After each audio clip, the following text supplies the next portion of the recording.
네, 안녕하세요. 오늘은 7월 1일 캐나다 데이고요. 그 전편에 이어서 그 머드베이 파크 가는 길 지금 촬영하고 있습니다. 거의 한 3분의 2 지점 이상 지금 온 것 같습니다. 그래서 이제 그 가는 동안에 전편에서 말씀드렸듯이 그 하우징 코업에 대해서 좀 설명을 드려볼까 해요. 사실은 저도 코업 쪽은 개념이 이제 생소하고 처음이긴 한데, 그러니까 코업이랑 일반적인 테넌스랑 어떻게 다른지에 대해서 한번 말씀을 드리려고 하고요. 최근에 이제 저희 회사가 이제 그 밴쿠버에 새로 생긴 그 코업이랑 연결이 돼서 요번에 이제 그 밴쿠버 이스트 쪽 리버 디스트릭트라는 쪽에 새로 이제 콘도를 건설을 했어요. 그래서 이제 멤버들을 모집을 하는 중이거든요. 그래서 이제 하면서 배웠던 점을 좀 말씀을 드리려고 하는데, 일단 기본적으로 가장 큰 차이점, 일반적인 레지덴셜 테넌시랑 가장 큰 차이점은 뭐냐 하면, 코업은 테넌트라고 안 부릅니다. 대신에 멤버라고 부르죠. 그리고 디파짓이 따로 없고 이제 쉐어를 사셔야 돼요. 그러니까 멤버십 피라고도 하고 그 쉐어를 사야 되는 게 개념이 다르고, 제일 중요한 것은 RTB에 영향을 안 받습니다. 그러니까 레지덴셜 테넌시 액트의 영향을 안 받아요.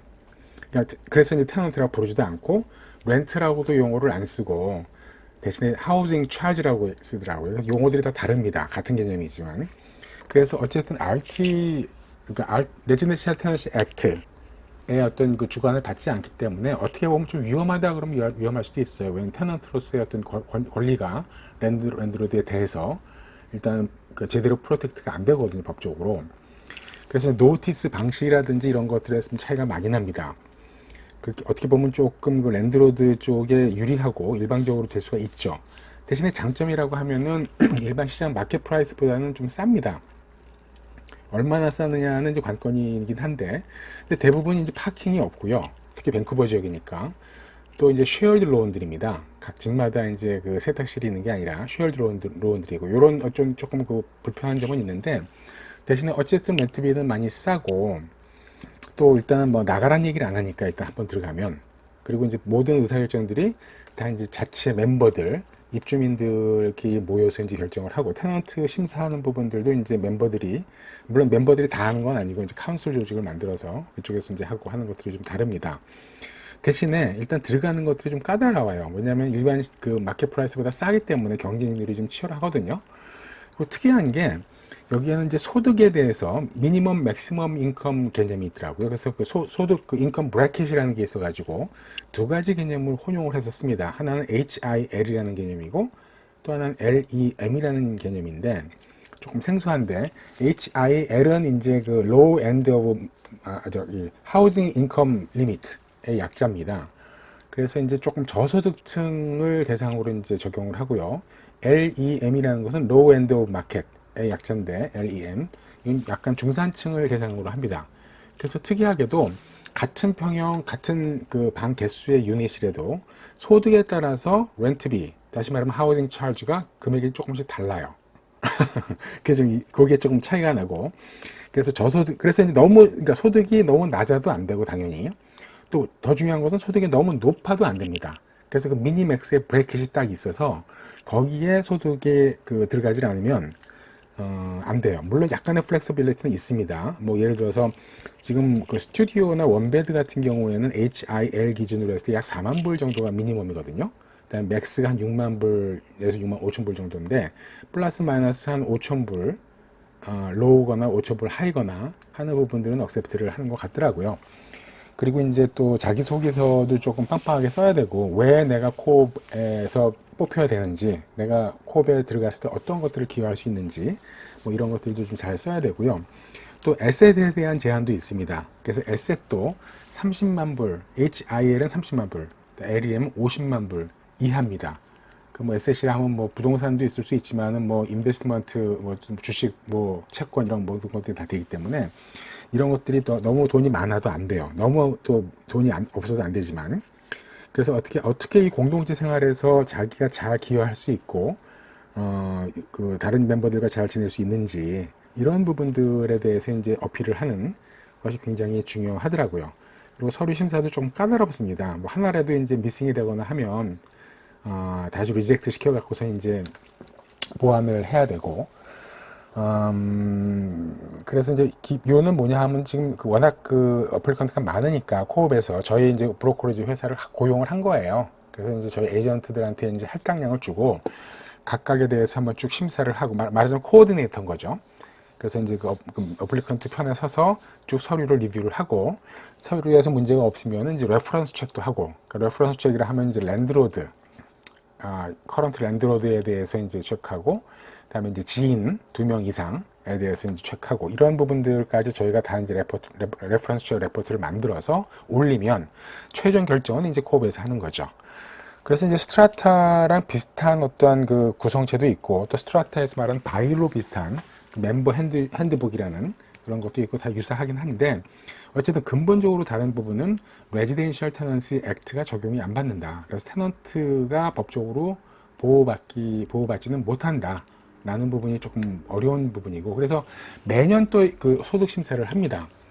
그런 것들이 좀 까다로워요. 그래서 이제 만약에 소득이 너무 많이 떨어지게 되면 나가라고 할 수도 있는 것 같아요. 물론 그렇게까지 하는 경우는 별로 없는 것 같긴 하지만 어쨌든 소득이 너무 낮으면 안 되고요. 또 한 가지는 이제 HIL 저소득이거든요. 이쪽으로 갔을 때에는 기본 컨셉은 자기 인컴의 30%까지를 렌트비로 내는 거예요. 근데 만약에 다음에 소득이 올라갈 수 있잖아요. 그럴 경우에는 이제 올라간 만큼 렌트비도 같이 인상이 됩니다. 물론 무한정 올라가는 건 아니지만 자기 소득의 30% 정도가 될 때까지는 해서 이제 렌트비가 조금 인상이 됩니다. LEM은 그런 건 없고요.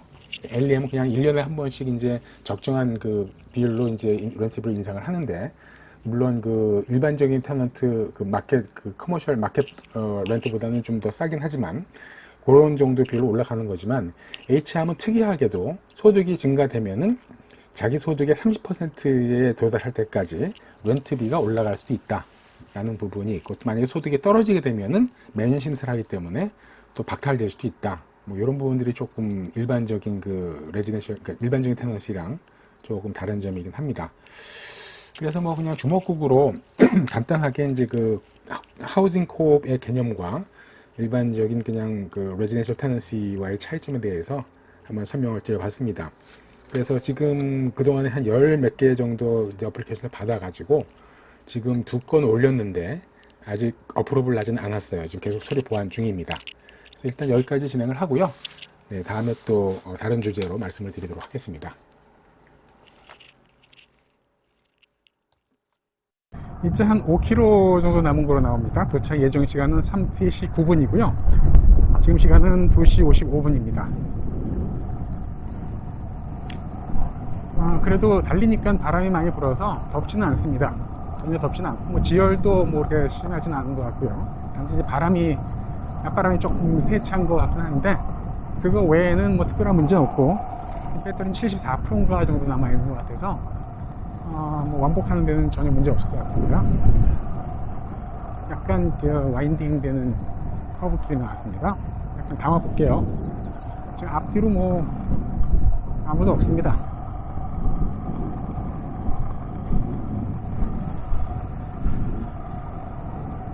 마운틴 베이커가 이제 바로 정 왼쪽으로 보이네요. 여기 벤치가 있으니까 잠깐 서서 드론 한번 날려보겠습니다. 네, 벤치에서 일단 드론 켜서 라켓 기능으로 한 바퀴 돌아봤습니다. 근데 좀 중심이 잘 안 맞았네요.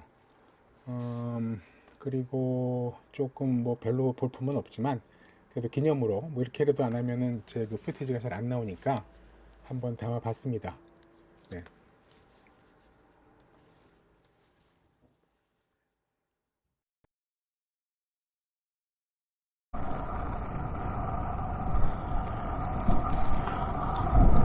네, 조금 전에 이제 잠깐 쉬면서 마운틴 베이커를 정면으로 바라보면서 드론이랑 이제 라켓인가요? 셀피를 좀 찍었고 드론을 좀 띄워보려고 했는데 여기가 비행 제한 구역이네요. 그래서 DJI가 계속 띄우지 못하도록 경고음도 발생을 하고 리모트 컨트롤러 자체가 잘 말을 안 듣는 것 같아요. 그래서 결국은 찍지는 못했고요. 또 법은 준수를 잘 해야 되니까 나중에 이제 드론이 가능한 지역으로 이동을 해서 기회가 되면 찍도록 하겠습니다. 이쪽은 여기 보면 경비행기들이 굉장히 많이 왔다 갔다 하거든요. 아마 비행장이 근처에 있어서 그런 것 같습니다. 그래서 어쨌거나 비행 금지구역으로 딱 설정이 되어 있기 때문에 드론 촬영은 못했습니다. 대신에 이제 뷰가 처음 봤을 때보다는 조금 더 나아지지 않나요? 특히 이제 마운틴 베이커가 이제 바로 이렇게 떡하니 왼쪽에 정말 그 장관이네요. 마운틴 베이커 뷰 촬영 볼까요? 네, 이렇게 그냥 아무것도 없는 허허 벌판에 마운틴 베이커 많이 우뚝 솟아가지고 아직 눈도 녹지 않고 있고 한 걸 보니까 나름대로 명산은 명산입니다. 네. 계속 가보겠습니다.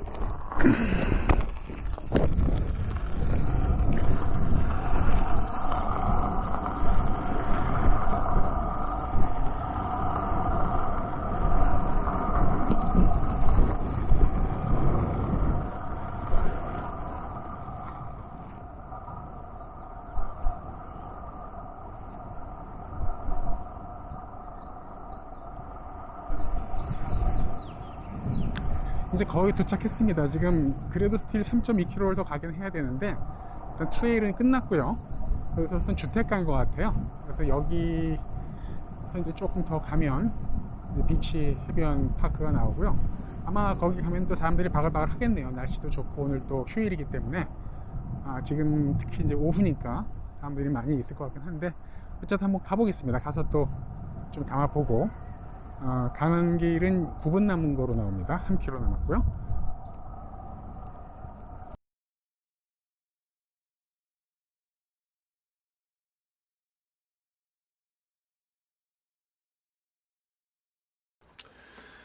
네, 항상 여기 올 때마다 다 와서 이쪽 그 주택가서부터 비치까지 가는 길이 약간 좀 헷갈려가지고 이번에 온 김에 한번 그 후테지로 남겨서 기록으로 좀 남기려고 일단은 액션캠을 켰는데 상당히 길들이 좀 단조롭고 별로 볼 것도 없고 또 너무 지루하더라고요. 그래서 일단은 1.5배속으로 돌렸음에도 불구하고 상당히 조금 뭐 별로 뭐 볼 건 없습니다. 여기가 이제 말하자면은 그 츠와센 쪽 지역이에요. 이제 츠와센 그 항구 쪽은 여객선 왔다 갔다 하는 항구 쪽은 이제 왼쪽, 그러니까 서쪽에 있는 거고요. 여기는 이제 그 이렇게 반도 같이 이렇게 튀어나온 부분의 동쪽입니다. 그래서 이제 더 밑으로 내려가면 말씀드렸듯이 이제 포인트 로버츠라는 미국령이 나오고요. 그러니까 거의 미국이랑 캐나다랑 접경 지역이죠. 그래서 이제 그쪽에도 왔다 갔다 저희도 옛날에 놀러도 다니고 했었는데 포인트 로버츠라는 그 미국령이 나오고 그 다음에 이제 그 지금 말씀드린 센테니얼 비치 쪽에서 오른쪽으로 정면으로 오른쪽을 바로 바라보시면은 바로 이제 화이트락 비치가 돼요.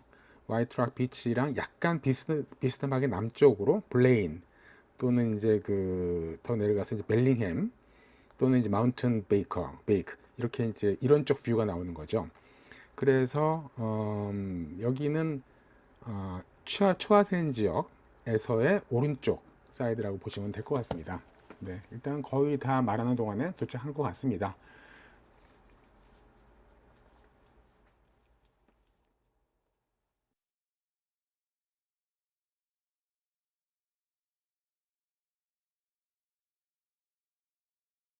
파크웨이 비치 도착했고요. 여기서부터는 이제 약간 걸어서 가보겠습니다.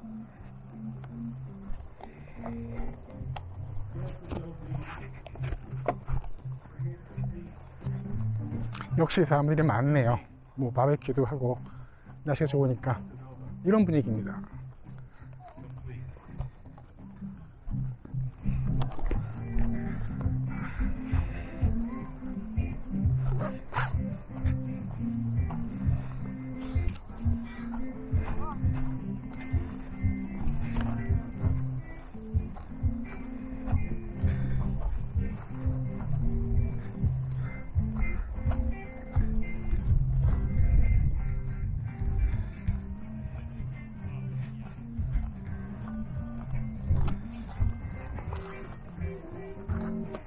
여기다가 일단은 파킹을 하고 조금 한번 걸어 볼게요.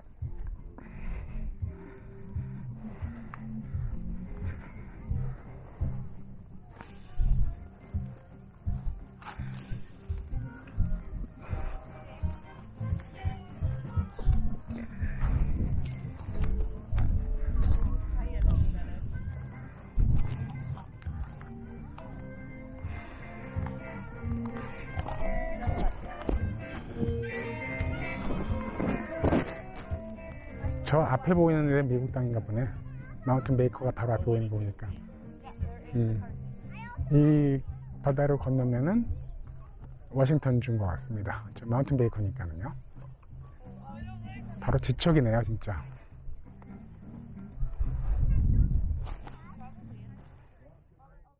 네, 이번 에피소드는 여기까지 하겠습니다. 예, 끝까지 시청해 주셔서 감사합니다. 다음 동영상에서 뵙겠습니다.